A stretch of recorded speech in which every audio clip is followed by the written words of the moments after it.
Že keď to bude vôbec páčiť. Určite, hej. A podstatne bude ťažší ten model. Takže už to nebude. Lebo nie viem, či je Pôvodná fólia je oveľa. bol viac zozlamaný, keď sú taký nejaký lepené. A tá fólia už je predieravená, tam je predieravená, to dobre bolo ho potiahnuť.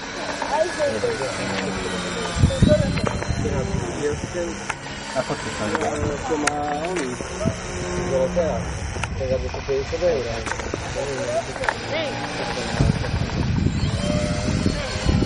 Tak to zrobił, neviem. Základná, ty nejako platíš?